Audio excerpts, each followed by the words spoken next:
Շան նկատմամբ դաժան վերաբերմունք ցուցաբերած տղամարդը ձերբակալվել է։ Մայիսի 11-ին համացանցում տեսանյութ էր տարածվել, որտեղ երևում էր, թե ինչպես է ՎԱԶ-2121 մակնիշի ավտոմեքենայի վարորդը Շանը մեքենային կապած վարում, կենթանու նկատմամբ դրսևորելով դաժան վերաբերմունք։ Ներքին գործերի նախարարությունից հայտնել են, որ նույն օրը Արտաշար գյուղի բնակիչ 45-ամյա տղամարդը հայտնաբերվել եւ ձերբակալվել է։ Ավտոմեքենան տեղափոխվել է հատուկ պահպանվող տարածք։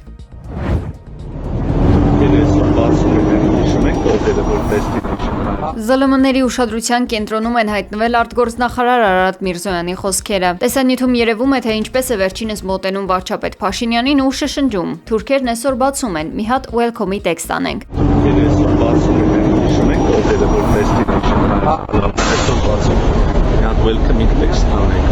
Նիկոլ Փաշինյանը բացատրել է, թե իրականում արտգործնախարարը ինչի նկատի ուներ։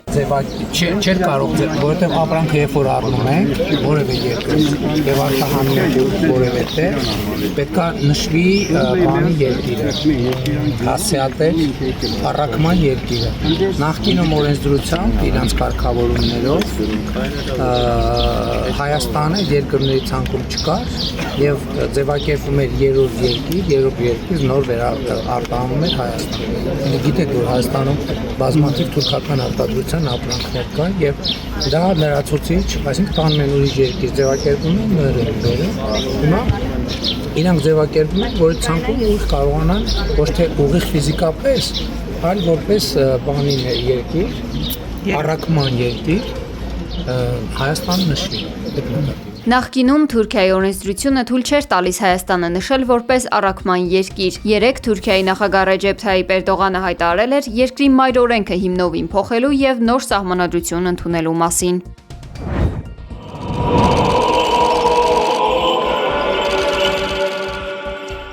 Վրաստանում սկսվել է համայն վրաց կաթողիկոս պատրիարք Շիո III գահակալության արարողությունը։ Ամենայն հայոց կաթողիկոս Գարեգին II-ը շնորհավորական ուղերձ է հղել վրաց ուղղափառ եկեղեցու նոր կաթողիկոսին։ Վեհափառ հայրապետի շնորհավորական նամակում մասնավորապես ասվում է. մեջբերում ձեր ընտրությունը վառ վկայությունն է վրաց եկեղեցուն ու ժողովրդին բերած ձեր տարիների նվիրյալ սպասավորության։ Մեր աղոթքն է, որ ամենակալ Տերն իր առաջ շնորհներով մշտապես զորավիգ լինի ձեզ հայրապետական բարձր առաքելության մեջ, խաղաղության ու օրհնության շավիղներով առաջնորդելու բարեպաշտ վրաց ժողովրդին։ Մեջբերման ավարտը։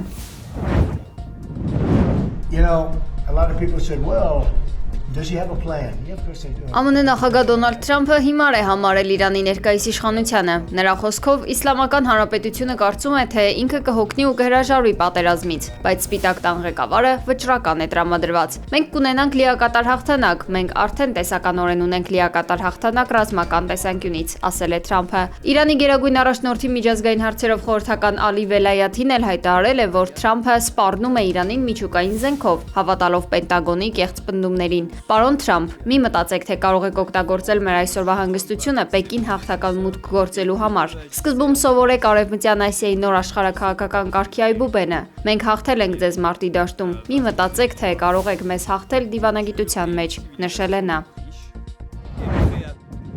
Իրանը կարող է ուրանի հարստացման մակարդակը հասցնել 90%-ի ԱՄՆ-ի նոր հարձակման դեպքում, հայտարարել է խորհրդարանի ազգային անվտանգության հանձնաժողովի ներկայացուցիչը։ CNN-ը նախկինում հայտնել էր, որ ԱՄՆ նախագահ Դոնալդ Թրամփը լրջորեն քննարկում է Մերձավոր Արևելքում ռազմական գործողությունների վերսկսման հարցը։ Միացյալ Նահանգների նոր հարձակման դեպքում է Իրանը դիտարկում այդ տարբերակը։ Մենք այս հարցը կուսումնասիրենք խորհրդարանում, գրել է Մոհսեն Ռեզային սոցիալական ցանցի իր էջում։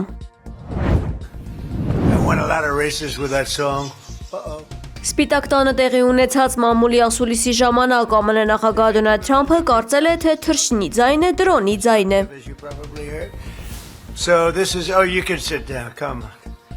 Ես կարծեցի, թե դա դրոն է։ Մեր օրերում դրանք տարբեր չափերի են լինում եւ կարող են շատ կործանարար լինել, ինչպես երևի լսել եք։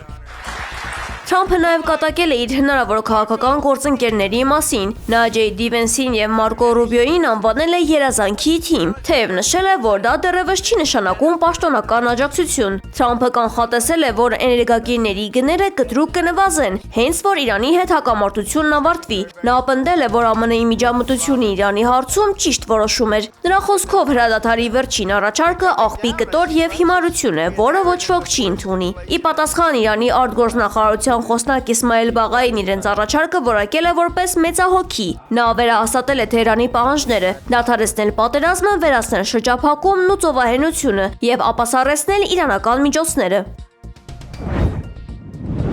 Չինական Unity Robotics-ը թողարկել է կառավարվող ռոբոտ տրանսֆորմեր, որն ընդունակ է տեղաշարժվել 2 եւ 4 վերջույթների վրա։ Այն կարելի է օգտագործել որպես քաղաքացիական տրանսպորտային միջոց։ Ռոբոտի քաշը մարդու հետ միասին կազմում է շուրջ 500 կիլոգրամ։ Ռոբոտ տրանսֆորմերի գինը սկսվում է 3.9 միլիոն չինական յուանից, որը մոտավորապես 574 000 ամերիկյան դոլար է։